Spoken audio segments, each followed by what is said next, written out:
마지막 고린도후서 강의 말씀 나누겠습니다. 오늘 두 가지 나누려고 해요. 첫째, 이게 가능해? 두 번째, 왜 이렇게 명령을 하는 거지? 오늘 요 두 질문으로 마지막 함께 본문을 살펴보겠습니다. 자, 첫 번째, 이게 가능해? 자, 제가 왜 이 질문을 던지게 되냐면 오늘 다시 한번 11절을 보시면 고린도후서 편지를 마치면서 사도 바울이요 6개의 명령을 막 쏟아내고 있어요. 자, 11절을 다시 한번 보세요. 형제들아, 첫째, 기뻐하라. 둘째, 온전하게 되며. 사실 원어 성경에는 명령형으로 다 끊어져 있어요. 온전하게 되라. 세 번째, 위로를 받으라. 네 번째, 마음을 같이 해라. 다섯 번째, 평안할지어다. 마지막 여섯 번째, 마지막에 서로 무난하라. 이렇게 해라 해라 해라 해라로 막 6개의 명령을 막 쏟아내고 있어요. 여러분, 맞는 말이죠. 그럼에도 불구하고 저는 이 부분을 딱 보자마자 묵상을 하면서 무슨 생각이 들었냐면, 와, 왜 이렇게까지 하지? 이 마음은 알겠는데 이걸 한꺼번에 쏟아내는 건 너무 욕심 아니야? 제일 먼저 들었던 생각이 이런 생각이었어요. 왜냐하면 여러분들 다 아실 거예요. 아무리 좋은 것도요, 한꺼번에 먹으면 체합니다. 아무리 좋은 것도. 마땅히 해야 되는 거 알고 있거든요. 그럼에도 이걸 한꺼번에 다 하려고 하다 보면요, 나중에는 하나도 제대로 하지 못하는 불상사가 일어날 수 있어요. 우리 이런 경험 다 하셨을 거예요. 그렇기 때문에 가장 좋은 방법은 뭔 줄 아세요? 시간이 조금 걸리더라도 이 6개의 명령들을요, 하나씩 하나씩 스텝 바이 스텝 하나씩 하나씩 해가면서 충분히 소화하면서 다져가는 시간이 필요하단 말이죠. 그래서 한꺼번에 6개의 이 명령을 막 쏟아내고 있는 이 바울을 좀 생각을 하면서 어떤 마음이 들었냐면, 아, 이제 편지를 마무리하니까 조금 조급함이 들었나? 뭐 사실 이런 생각도 제가 하게 되었거든요. 그러면서 던진 질문이 이겁니다. 오늘 첫 번째 질문. 이게 가능해요? 한꺼번에 막 쏟아내고 있어요. 이게 가능하냐고요? 답부터 말씀드리면 가능하지 않습니다. 가능하지 않아요. 이거 한꺼번에 소화 다 못합니다. 여러분, 기뻐하세요. 뭐야? 어, 자, 오늘 첫 번째 명령, 기뻐하라. 만일 누군가가 나에게 기뻐해, 기뻐하라고. 이거 싸우자는 거죠. 말은 기뻐하라는 건데 이건 싸우자는 겁니다. 이게 뭡니까? 명령한다고 되는 게 아니에요. 기뻐하는 거는요, 기뻐하지 말라고 해도 기뻐할 일이 있으면 저절로 기뻐하고 즐거워합니다. 이건 우리의 감정이에요. 우리의 감정을 명령으로 컨트롤할 수 있다고 생각하십니까? 택도 없는 소리. 기뻐하라. 이 감정을 명령으로 되지 않습니다. 가능하지 않아요. 자, 온전하게 되라. 이것도 마찬가지죠. 어느 누가 삐뚤어지고 싶겠어요? 어느 누가 무너지고 싶겠어요? 어느 누가 어그러진 삶을 살고 싶겠어요? 온전해지고 싶죠. 그런데 명령에서 온전해질 수 있다? 만일에 그러하다면 저는 100번, 1000번 여러분들 주일날 올 때마다 해드리겠나이다. 아니, 명령에서 온전해질 것 같으면 1000번, 만번 그냥 명령조로만 설교 다 하고 자, 가세요. 이럴 거예요. 안 돼요. 안 되죠. 안 돼요. 자, 위로를 받으라. 여러분, 나의 말이 상한 마음을 치유하는 따뜻한 위로가 되기 위해서는 명령조로 하면 안 됩니다. 뭐가 필요할까요? 먼저 공감이 필요하겠죠. 이건 저도 잘 못하는 건데 공감이 필요하지 않겠어요? 그리고 또 뭐가 필요할까요? 그 상대에 대해서 인정해주고 지지해주고 격려해주는 것이 필요하죠. 위로를 받으라 명령하지 마시고요. 공감해주고 지지해주고 격려해주고 인정해주면 그것 자체가 위로가 되거든요. 근데 왜 이렇게 명령하냐고요? 명령한다고 되지 않아요. 또 계속 보세요. 마음을 같이 하라. 지당하신 말씀. 어느 누가 마음을 달리하고 싶겠습니까? 어느 누가 마음을 삐딱하게 가지면서 매사에 딴지 걸고 싶겠습니까? 본인 손해예요. 네, 본인 손해거든요. 우리 모두는 다 같이 마음을 같이 하고 싶어요. 그래서 우리 교회도 5월 31일 한마음 축제 하는 거잖아요. 지금도 잘하고 있지만 더 잘하기 위해서, 더 우리의 마음을 이러한 특별한 시간을 통하여서 하나로 모으고자 우리는 이러한 것을 하는 것 아니겠습니까? 자, 마음을 같이 해라. 명령으로 마음이 같이 되지 않습니다. 마음을 같이 하라 이렇게 명령하면 때로는 마음을 같이 하고 싶다가도 아이고 니나 잘하세요. 어따 대고 명령질이야. 이러면서 더 깨질 수가 있습니다. 명령한다고 되지 않아요. 평안해라. 이것도 마찬가지예요. 어느 누가 평안을 원하지 않겠습니까? 진정한 샬롬을 우리가 모두 원하죠. 서로 무난해라. 어느 누가 외롭게 홀로 있고 싶겠습니까? 서로 상호 교통하면서 교제 가지면서 친밀한 사귐을 가지면서 함께 나아가고픈 마음이 우리 모두에게 있단 말이죠. 자, 보세요. 제가 지금 하고픈 얘기는 첫 번째 이거예요. 이게 가능해요? 가능하지 않아요. 명령한다고 가능하지도 않고요. 더군다나 6개의 명령을 막 쏟아내고 있어요. 한꺼번에. 하나하나 스텝 바이 스텝 한 개씩 한 개씩 소화하면서 충분히 다져가면서 시간이 걸리죠.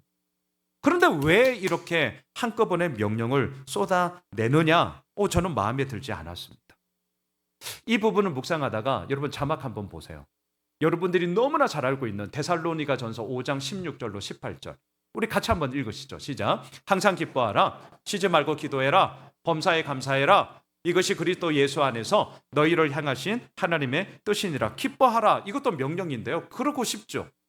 하지만 뭐가 걸려요? 항상. 이게 우리들에게 걸린단 말이죠. 기뻐할 일 있을 때는 놔둬도 알아서 기뻐한다니까요. 하지만 항상이라는 말이 우리들에게 부담스럽습니다. 쉬지 말고 기도해라. 그러고 싶어요. 하지만 우리의 삶의 분주함들이 있단 말이에요. 때로는 쉬고 싶어요. 근데 쉬지 말래요. 부담스럽습니다. 범사에 감사하라. 감사하고 싶어요.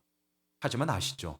범사예요, 범사. 어떻게 모든 일에 다 감사할 수가 있어요? 기분 나쁜 일에는 때로는 화내야 되는 거 아닙니까? 그게 우리의 솔직한 심정 아니에요?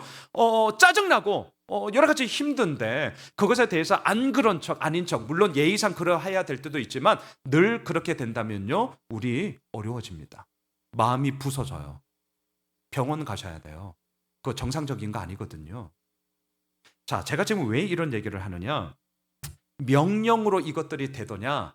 안 됩니다. 자, 첫 번째 질문, 이게 가능해? 안 돼요. 자, 안 됩니다. 자, 두 번째, 그러면 왜 바울은 이런 명령을 할까요? 이게 이제 오늘 저의 포인트입니다. 답부터 말씀드릴게요. 여기에는 바울의 의도적인 역설이 담겨져 있어요. 자, 의도적인 역설. 자, 첫 번째, 그 역설이 뭐냐? 이렇게 6개의 명령을 막 쏟아냄으로 말미암아 봤지? 이거 너의 힘으로 되지 않아. 이걸 우리에게 진짜 알게 하기 위해서요. 의도적인 역설이에요. 너의 힘으로 그거 안 돼. 봤지? 이거예요. 두 번째, 나의 힘으로는 할 수 없다라는 것을 이제 알았기 때문에 뭐가 필요해요? 날마다 우리에게 은혜를 주시는 하나님의 은혜가 없이는 우리가 살 수 없다라는 것을 제대로 알게 하기 위함입니다. 오늘 요거예요, 요거. 여러분 11절을 다시 한번 보시겠어요? 마지막으로 말하노니 형제들아 기뻐해라. 온전하게 되라. 위로를 받으라. 마음을 같이 해라. 평안할지어다. 또 사랑과 평강의 하나님이 너희와 함께 계시리라. 거룩하게 입맞춤으로 서로를 문안하라. 저는 성경을 읽을 때 구도, 소위 구조를 좀 이렇게 머릿속에 그림을 그리면서 생각을 많이 합니다. 자, 6개의 명령들이 앞뒤로 막 지금 쏟아지고 있잖아요. 빨리 상상해 보세요. 막 지금 포탄이 저 하늘 위에서 막 지금 집중포화하고 있어요. 왜 이렇게 하느냐? 우리의 힘으로는 이것을 해나갈 수 없다라는 것을 막 지금 우리들에게 알게 하기 위함이에요. 자, 그러면서 막 6개의 명령이 쏟아지는 가운데 11절 중반을 보세요. 한 문장이 떡하니 자리 잡고 있는 문장이 하나가 나옵니다. 자, 눈에 보이시죠? 사랑과 평강의 하나님이 너희와 함께 계시리라. 자, 요 구도를 생각하세요. 막 6개의 명령들이 앞뒤로 막 우리들에게 집중포화하고 있어요. 와, 이거 어떻게 해야 돼? 막 우왕좌왕하고 있어요. 그때 딱 이렇게 중심을 잡고 있는 한 문장이 있단 말이에요. 사랑과 평강의 하나님이 너희와 함께 계시리라. 자, 이 구도를 오늘 보셔야 합니다. 지금 고린도후서 편지를 마치면서 바울이 우리에게 하고자 하는 핵심 메시지가 뭐냐? 바로 이겁니다. 사랑과 평강의 하나님이 우리와 함께 계시리라. 다시 말하면 6개의 명령이 가능해? 가능하지 않아요. 가능하지 않습니다. 그러면 왜 이렇게 가능하지 않은 걸 우리한테 명령하는 거야? 우리 골탕 먹이려고? 우리 무너뜨리려고? 아니요. 그 집중포화가 되는 상황 가운데 하나님, 우리 정말 어떻게 해야 되는 거예요? 라는 그 질문 속에 사랑과 평강의 하나님이 너희와 항상 함께 계시리라. 그 하나님을 붙잡고 그 하나님을 신뢰하고 그 하나님을 의지함만이 이런 모든 불가능함 가운데 너희들이 한 걸음 한 걸음 나아갈 수 있는 길이 되는 거야. 오늘 저의 설교 결론입니다. 여러분, 명령이 난무하고 구호가 난무하다는 것은 다시 말하면 현실 가운데서는 그렇게 작동하지 않고 있다라는 반증이 되잖아요. 요즘 오늘 아침에도 안전문자 왔더라고요. 지금 되게 건조하니까 산불 조심해라. 옛날에 산불 조심 표 아시죠? 자나깨나? 뭐 이렇게 나오는 거죠. 또 고속도로 가다 보면 안전벨트, 생명벨트 뭐 이런 구호. 우스갯소리 하나 할까요? 이건 뭐 우스갯소리도 아니지만 휴게소 남자 화장실에 가면 잘 붙어 있는 구호가 하나 있는데 한 발짝만 더 가까이 뭐 이런 거. 왜 이런 게 붙어 있어요? 현실 가운데는 잘 안 이루어져서 그 한 발짝만 더 가까이 가면 볼일 보는데 화장실이 좀 더 깨끗해질 텐데 왜 이렇게 한 발짝을 안 가냐고요? 한 발짝을 더 가까이 가도록 합시다. 자, 여하튼 간에 바울이 지금 이 편지를 쓰면서 고린도 성도들에게 막 6개의 명령을 집중포하고 있습니다. 이유가 뭘까요? 그만큼 고린도 교회 역시 아직은 온전해지지 못한 모습이 있었기 때문이에요. 다시 말할까요? 바울파, 아볼로파, 게바파, 그리스도파 4분 5열이 되었었잖아요. 하지만 그 가운데서 다시금 애통함, 사모함, 열심을 가지고 이들이 교회를 다시금 세워나간다는 소식을 듣고 감사함으로 고린도 후서 편지를 지금 쓰고 있잖아요. 그럼에도 불구하고 바울의 마음 가운데는 아직은 온전하지 못한 이 모습이 늘 마음에 보였던 거죠. 그래서 명령하는 거예요. 왜? 명령이 있다라는 것은 사실 여전히 그 현실 가운데는 제대로 작동하지 않고 있다라는 말이잖아요. 잘하고 있으면 왜 명령하겠습니까? 매일 아침마다 저희 집에서 하는 명령, 빨리 일어나. 학교가 야 늦어 빨리 일어나. 매일 이루어지는 거. 이 명령이 사라지는 날은 언제겠어요? 애들이 저희 집을 떠나는 그 순간, 아니면 지들이 알아서 잘하는 순간, 둘 중에 하나이겠죠.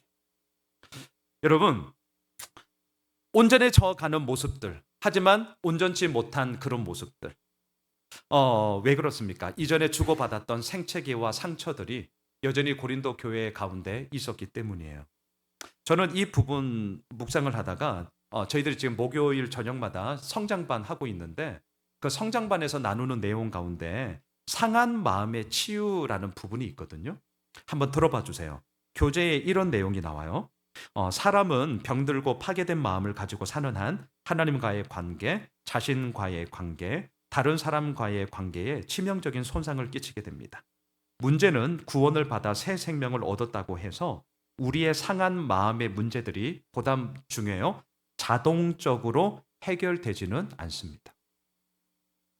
자동적으로 해결되지 않아요. 계속 예수님을 만나는 경험이 귀하고 영원한 가치가 있는 것은 사실이나 정서적으로 입은 상처가 예수님을 만나는 즉시, 다시요, 즉시 낫게 되는 것은 아니에요. 이거를 오해해서 이거를 이해하지를 못해서 저분은 믿음의 사람이라는데 왜 저래?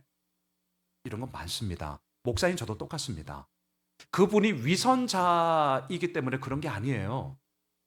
가짜 그리스도인이기 때문에 그런 게 아니에요. 왜 그래요? 예수를 믿고 있지만 이전의 생채기와 이전의 상처 입음이 아직 정서적인 부분에 있어서 즉시 즉각적으로 낫는 게 아니에요.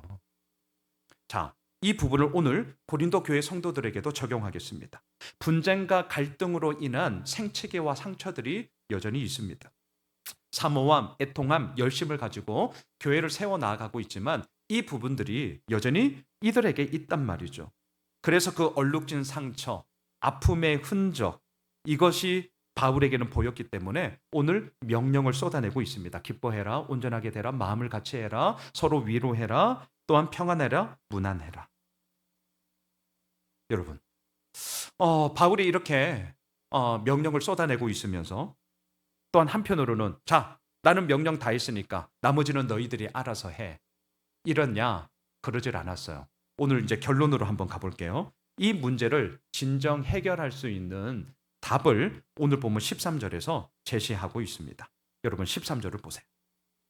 같이 읽겠습니다. 주 예수 그리스도의 은혜와 하나님의 사랑과 성령의 교통하심이 너희 무리와 함께 있을지어라. 참고로 이 구절은 저도 오늘 예배를 마치고 축도를 하겠지만 목사님들이 축도하는 구절이에요.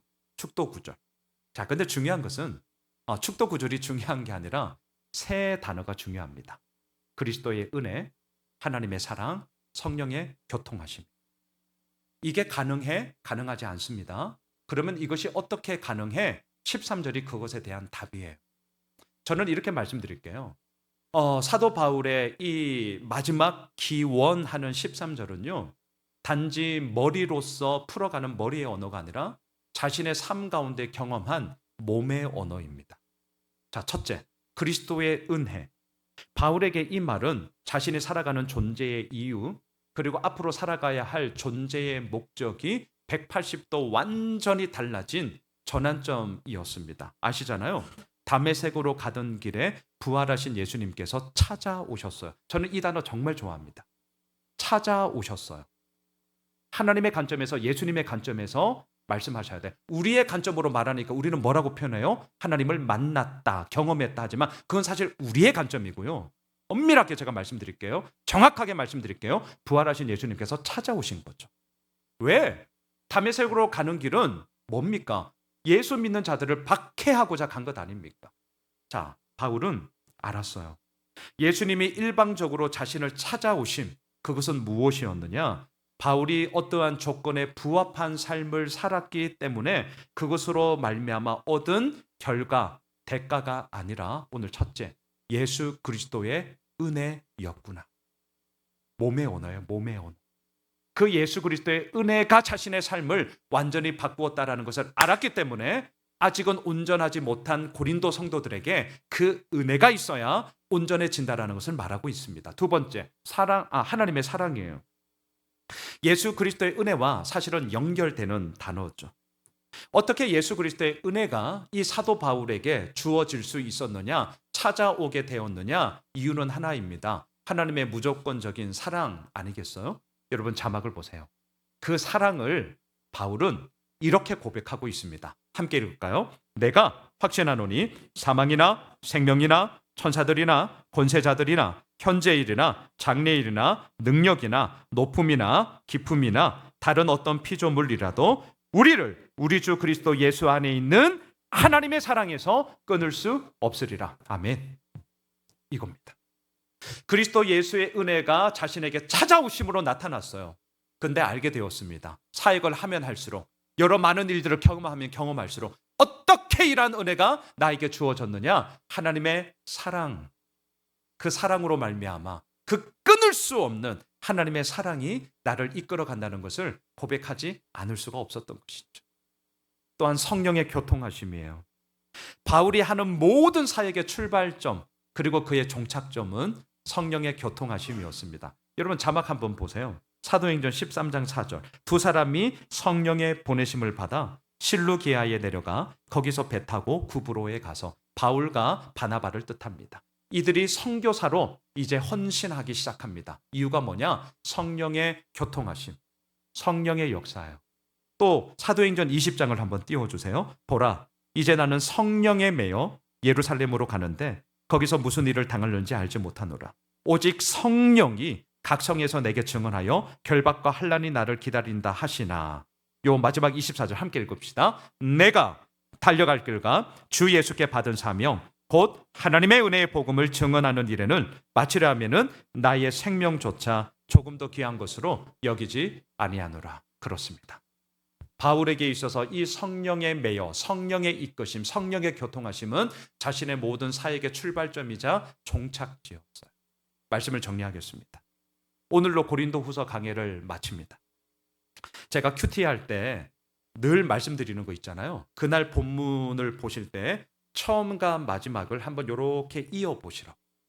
100% 다 들어맞는 것은 아니지만 그래도 처음과 마지막을 이렇게 한번 이어보면 아하, 그날 그 텍스트가, 그날 그 본문이 지금 뭘 말하고 있는가를 알게 되어지는 아주 좋은 힌트를 찾을 수 있어요. 그래서 저도 오늘 고린도 후서를 마치기 때문에 의도적으로 나도 한번 해봐야지. 그래서 1장이랑 13장을 한번 이렇게 이어봤어요. 고린도 후서 1장 다 까먹으셨잖아요. 위로의 하나님으로 시작합니다. 위로의 하나님으로 시작하다가 제 눈에 딱 들어온 게 있었어요. 자막을 보십시오. 8절과 9절의 말씀인데, 형제들아, 우리가 아시아에서 당한 환난을 너희가 모르기를 원하지 아니하노니 힘에 겹도록 심한 고난을 당하여 살 소망까지 끊어지고, 그 다음 9절을 띄워주세요. 요거 같이 읽읍시다. 시작. 우리는 우리 자신이 사형 선고를 받은 줄 알았으니 이는 우리로 자기를 의지하지 말고 오직 죽은 자를 다시 살리시는 하나님만 의지하게 하심이라. 이게 고린도 성도들에게 하고픈 말이었어요. 자, 자기를 의지하지 말고 오직 죽은 자를 다시 살리신 하나님만 의지하게 하심이라. 이 생각과 이 마음이 오늘 본문 마지막 13절을 띄워주시죠. 바로 여기에 연결이 되는 거예요. 주 예수 그리스도의 은혜, 하나님의 사랑, 성령의 교통하심이 너희 가운데 함께 있기를 내가 간절히 원한다라는 거죠. 왜요? 자기를 의지하는 인생이 얼마나 무익한 것인지 알았기 때문입니다. 자기를 의지하지 말고 오직 죽은 자 가운데서 다시 살리신 하나님만, 그 하나님만 의지하게 하려 하십니다. 어떻게요? 예수 그리스도의 은혜로, 하나님의 사랑으로, 성령의 교통하심으로 우리의 인생 속에 하나님께서 이루어 나가심이 온전히 펼쳐질 것을 말씀하고 있습니다. 사랑하는 우리 예수오매실 가족 여러분, 바울의 간절한 기대와 소망으로 고린도 후서가 맞춰지고 있습니다. 예수 그리스도의 은혜였습니다. 하나님의 크신 사랑이었습니다. 성령님의 다스리심, 성령님의 교통하심이었습니다. 이것은 어제도 그리고 오늘도 내일도 우리들이 살아가는 삶의 원동력이 될 줄 믿습니다. 바라기는 오늘 6개의 명령, 기뻐해라, 온전하게 되라, 위로를 받으라, 마음을 같이 해라, 평안해라, 서로 문안해라. 맞습니다. 우리가 이러한 길을 가야 합니다. 하지만 잊지 마십시오. 이 모든 길을 온전히 이루실 분은 자기를 의지하는 무익한 인생이 아니라 오직 하나님만 의지하게 하려 하심이라. 그 하나님으로 인하여, 예수 그리스도의 은혜로 인하여, 성령의 교통하심으로 승리의 걸음을 내디뎌 나아가는 우리 모두가 되길 주님의 이름으로 축복합니다. 우리 다 함께 일어나셔서 왜 슬퍼하느냐, 왜 두려워하느냐, 아무 걱정하지 말아라, 내가 너와 함께 하리라. 우리 이 찬양으로 주님의 그 선포를 우리의 마음에 새기며 나아갑시다. 왜 슬퍼하느냐, 왜 걱정하느냐, 무엇 두려워하느냐, 아무